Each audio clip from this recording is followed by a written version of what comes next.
Hi, I'm Kevin. Welcome to my channel. Today I thought I'd do a video for you about frequently asked questions that I get about dehydrating food.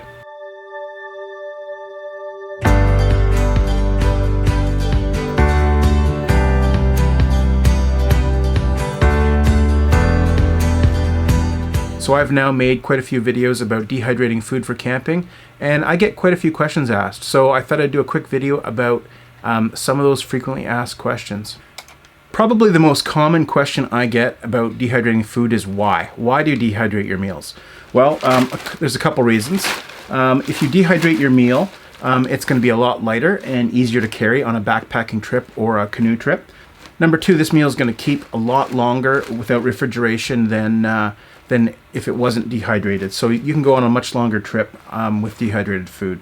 And number three, even though there's some decent commercial products out there, some dehydrated foods or freeze-dried foods, they don't always taste that great. There's a few that are okay, but I generally don't like them. And when I make my own meal, I know exactly what's in it, and I can adjust the proportions to the size I want.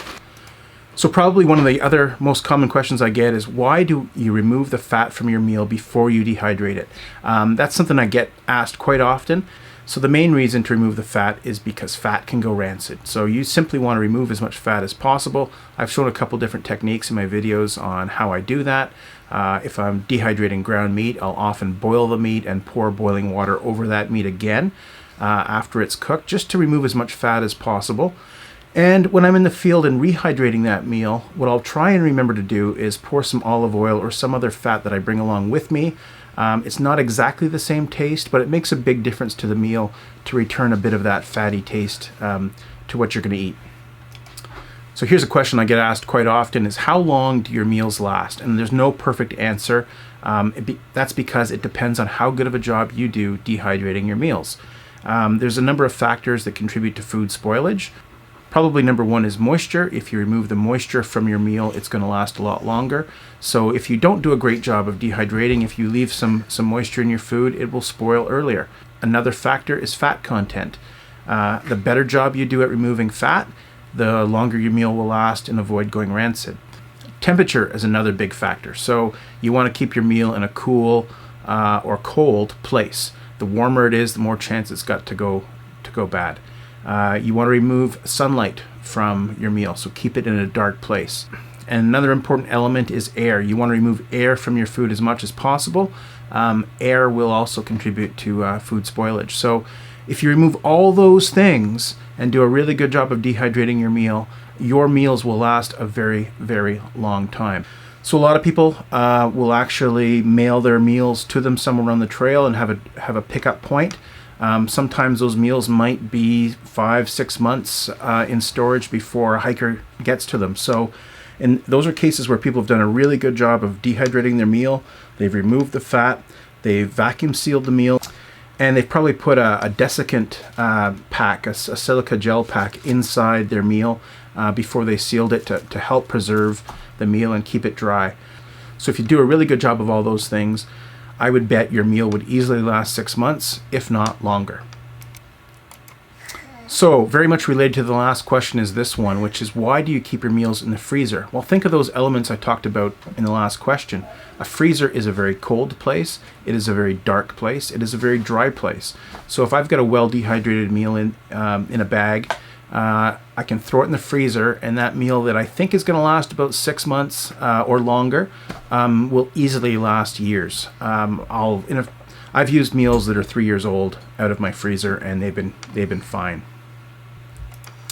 And here's a question I get asked a lot: how much water do you add to your meal when you rehydrate that meal? I don't have a perfect answer for you. It depends on the size of the meal.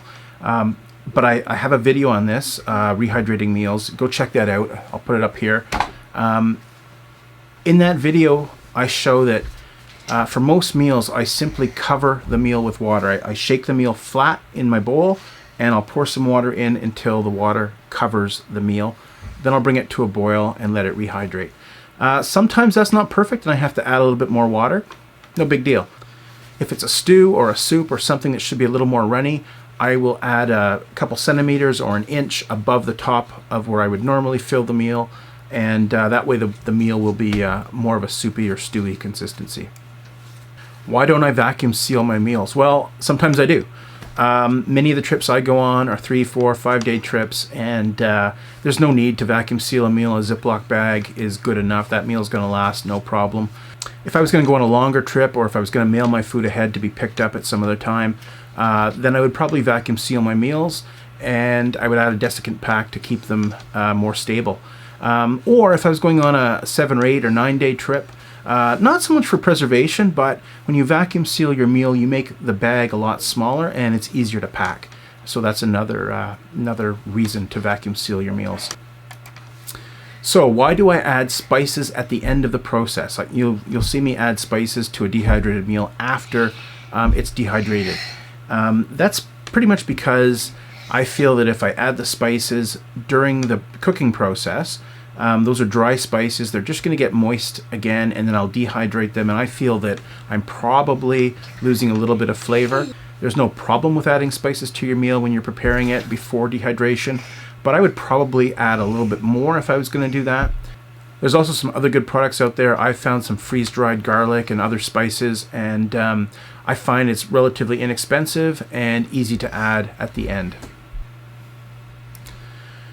So why don't I simmer my meals? Well, sometimes I do. You'll see me cook in different ways and different styles on different trips. If I'm doing a canoe trip, I may actually be cooking a little bit. I'll bring some fresher food for the first couple days, and you'll see me cook. So if I'm on a backpacking trip, I want to bring really light gear. I'm going to bring a very lightweight titanium pot. I'm going to bring a small, lightweight stove, and I'm going to bring a dehydrated meal, a simple one-pot meal, with no real cooking involved. I simply want to dump that meal into a pot, pour some water on it, heat it up, bring it to a boil, take it off, let it rehydrate.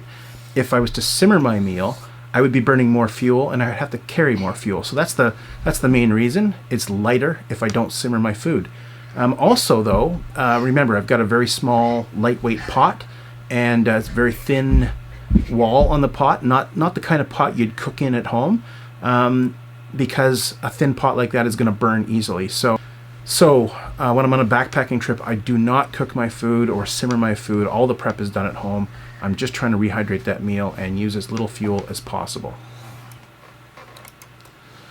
So this question really relates to the previous one in a similar way. It is, why do you cook your pasta and then dehydrate it? Why don't you just bring pasta and cook it in the field? Well, think about this. So most packages of pasta say cook for 8 or 10 minutes on them. So you can do that. You're going to have a lot more water, and you're going to burn a lot of fuel to bring that water to a boil and let it simmer for 8 or 10 minutes while the pasta cooks. So when I'm rehydrating a meal for myself, it takes about 2 minutes to bring that water to a boil, and then I take it off the heat, turn off the stove, and put it in a cozy and let it rehydrate.